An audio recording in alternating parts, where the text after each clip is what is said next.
दिखाइए फिर कर। अच्छा, legal drafting, convincing and pleadings, ये बेसिकली दो पार्ट्स पर मुश्तमिल सब्जेक्ट है। एक तीसरा पार्ट भी है, इंटरप्रिटेशन ऑफ स्टैट्यूट्स, वो भी थ्योरेटिकल है, लेकिन प्रैक्टिकल पॉइंट ऑफ व्यू से लीगल ड्राफ्टिंग के दो हिस्से हैं, एक है प्लीडिंग्स और एक है कन्वेंसिंग।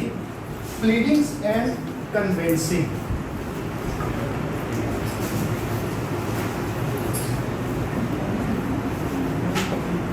प्लीडिंग्स वो होता है जो कोर्ट में किया जाता है, जो लिखकर कोर्ट में सबमिट किया जाता है।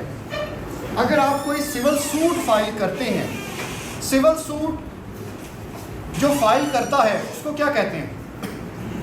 सिविल सूट फाइल करने वाले को प्लेंटिफ कहते हैं। जिसके खिलाफ सिविल सूट फाइल किया जाता है उसको क्या कहते हैं? उसको डिफेंडेंट कहते हैं। अगर हम बात करते हैं कि प्लीडिंग्स वो रिटन डॉक्यूमेंट्स हैं जो कोर्ट में लिखकर सबमिट किए जाते हैं, तो इसका मतलब है कि कुछ लिखकर प्लेंटिफ सबमिट करता है और कुछ लिखकर डिफेंडेंट सबमिट करता है। तो सबमिट कौन कौन करेगा? Plaintiff and defendant. प्लेंटिफ होता है उर्दू में मुद्दई, डिफेंडेंट होता है उर्दू में मुद्दा अलग। अच्छा, जरूरी तो नहीं है कि प्लेंटिफ हमेशा मर्द ही हो, फीमेल प्लेंटिफ भी। अगर फीमेल प्लेंटिफ है तो क्या कहेंगे? मुद्दैया।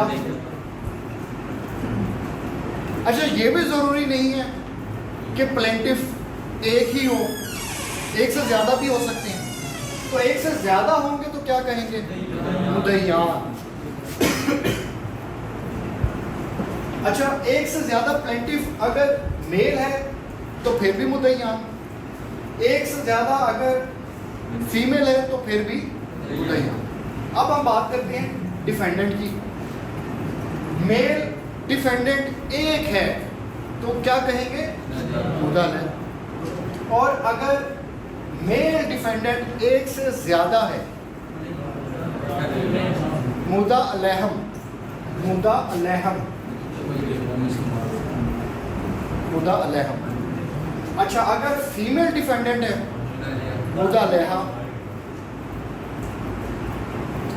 और अगर एक से ज्यादा फीमेल डिफेंडेंट है, मुद्दा अलहान। इसके आगे नून लग जाएगा, मुद्दा अलहान।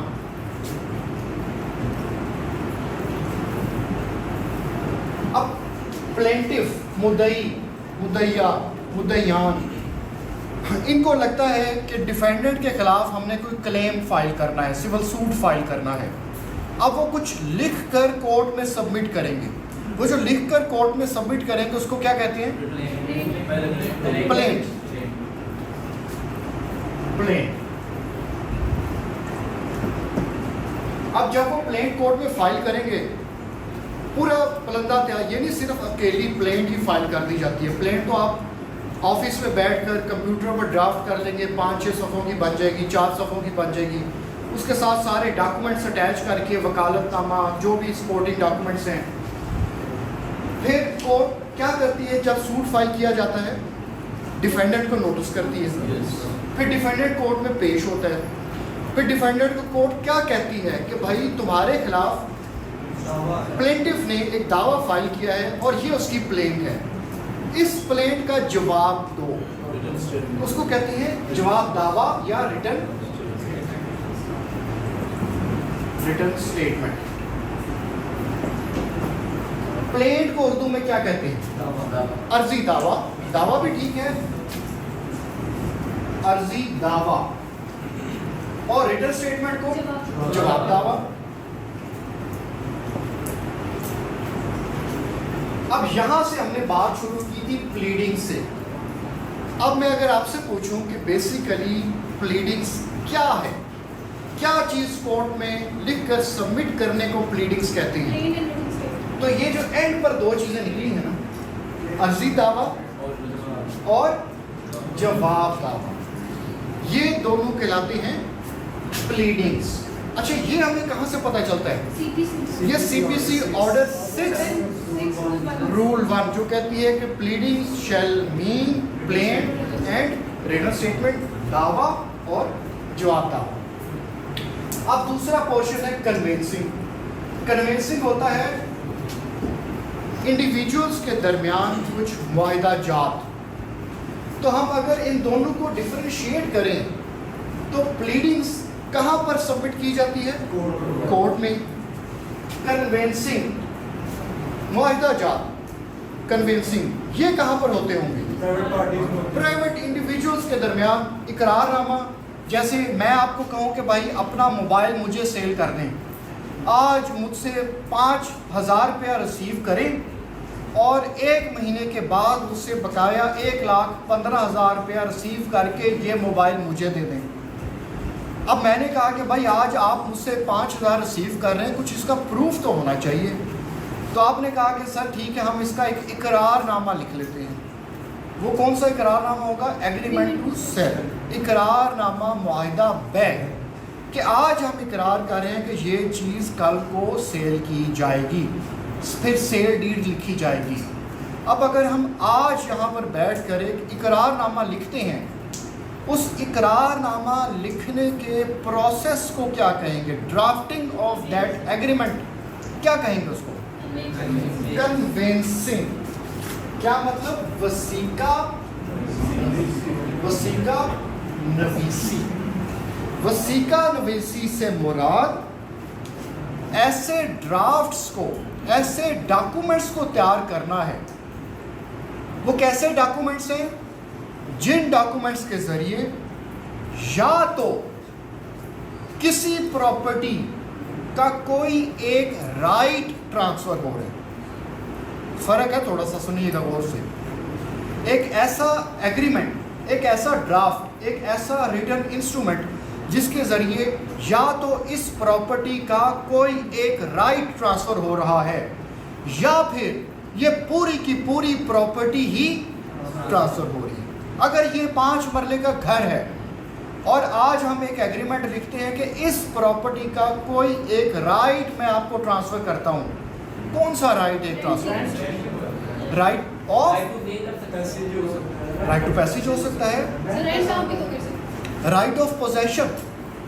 अब अगर राइट ऑफ पोजेशन, मैंने आपको इसका पोजेशन आज डिलीवर करना है, तो आज हम यहाँ बैठकर कौन सा एग्रीमेंट लिखेंगे?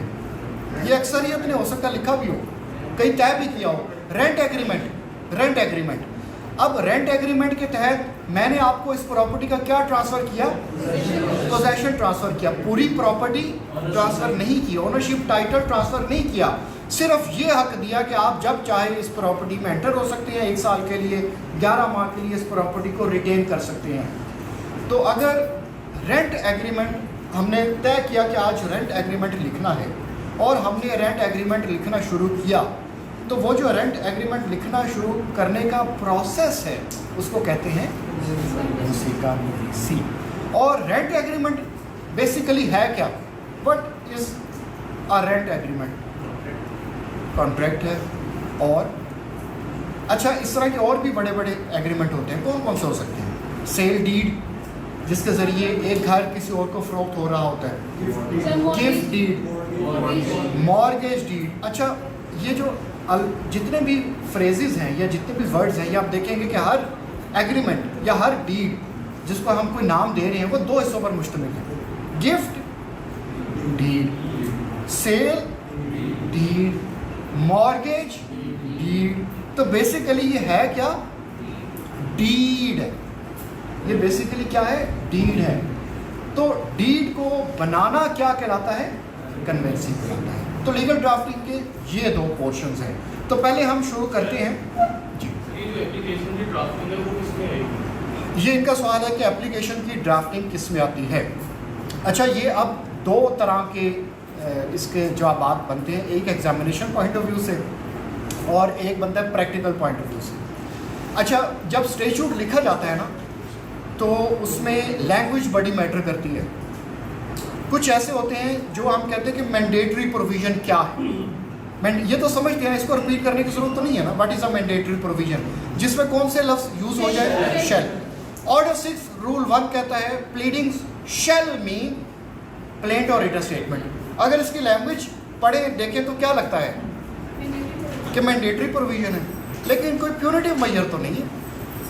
अक्सर ये होता है कि जब मैंडेटरी प्रोविजन की बात की जाती है ना तो कहा जाता है कि ये यही है और अगर तुम ऐसा नहीं करते तो तुम्हें इसकी ये सज़ा मिलेगी।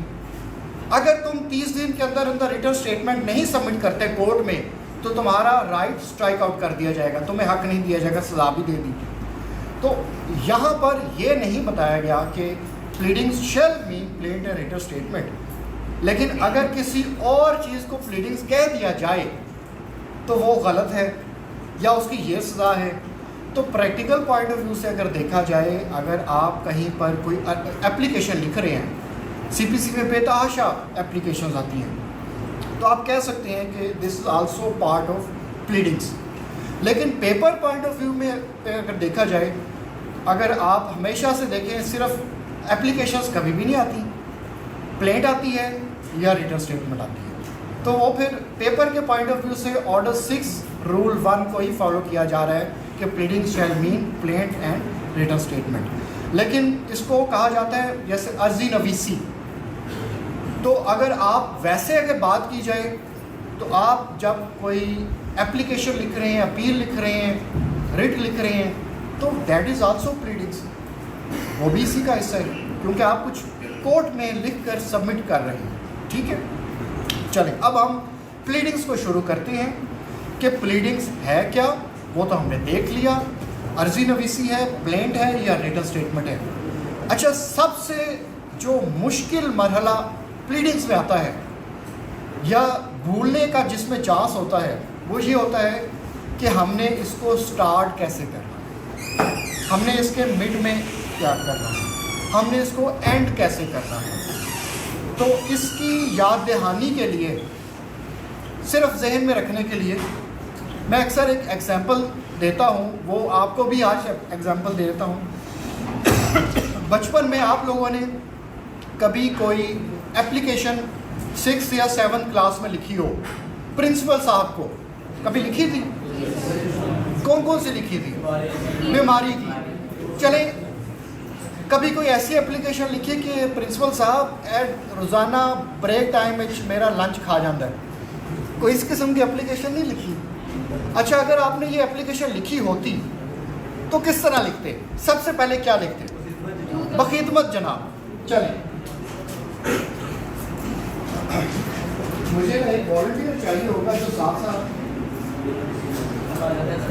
हाँ आप ना ये थोड़ा सा इसको साथ साथ ज़रा मिटाते रहिए, इसको इधर से ध्यान से। सबसे ऊपर आ गया, हाँ, टू द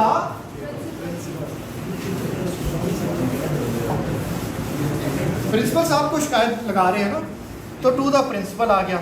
अब जहन में रखना है कि जब भी कोई एप्लीकेशन लिखी जाती है तो सबसे पहले उसको मुखातब किया जाता है जिसको ये सबमिट की जा रही है, टू द प्रिंसिपल। फिर उसके बाद फिर क्या आएगा? ए डॉट बी डॉट, हाँ वो ए बी कौन होता है? आप होते हैं ना, यस। फ्रॉम, फिर आ जाएगा किसकी तरफ से ये एप्लीकेशन दी जा रही है। पहले सबसे पहले आगे किसको दी जा रही है, फिर किसकी तरफ से दी जा रही है, तो फिर तीसरा क्या होना चाहिए? ज़रा सोचें। अगर पहला पॉइंट है किसको दी जा रही है, दूसरा पॉइंट है किसकी तरफ से दी जा रही है, तो इन दो पॉइंट्स को जहन में रखकर तीसरा क्या होना चाहिए? किसके खिलाफ दी जा रही है, अगेंस्ट।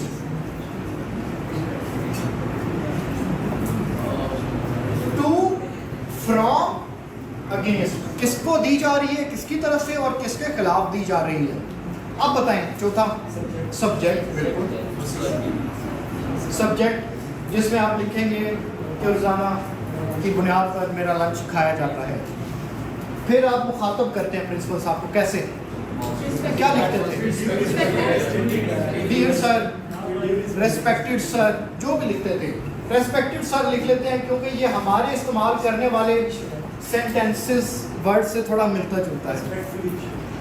क्यों नहीं बोला? अच्छा, रेस्पेक्टेड सर, ठीक है। इसके बाद क्या होता है? कहानी। कभी मैं अंडा लेकर आता हूँ, कभी मैं फ्राइड फ्रेंच टोस्ट लेकर आता हूँ, ये सारी कहानी है ना। कहानी बयान की कोई 7-8 लाइनों में। सिर्फ कहानी बयान कर देना काफ़ी नहीं होता। जब आप पूरी कहानी बयान कर देंगे तो एंड पर प्रिंसिपल साहब को क्या कहेंगे?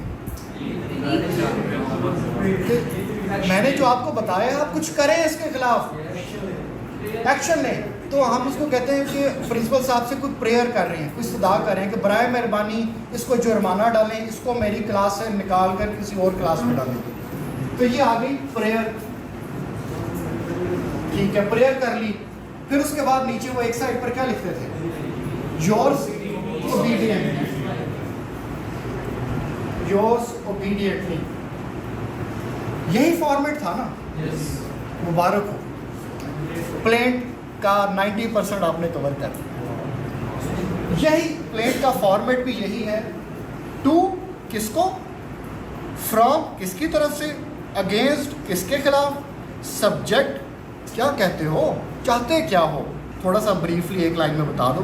फिर कोर्ट को एड्रेस किया, फिर सारी कहानी बयान की, फिर आखिर में मैं चाहता क्या हूँ, इसके साथ ये किया जाए, उसके बाद रेस्पेक्टफुली शो। ये है जी जिस फॉर्मेट को, ये फॉर्मेट अगर आपने जहन में बैठा लिया तो कभी भी आप प्लीडिंग्स में, प्लेंट में कोई चीज़ मिस नहीं करेंगे। अब हम कोई प्लेंट तैयार करते हैं।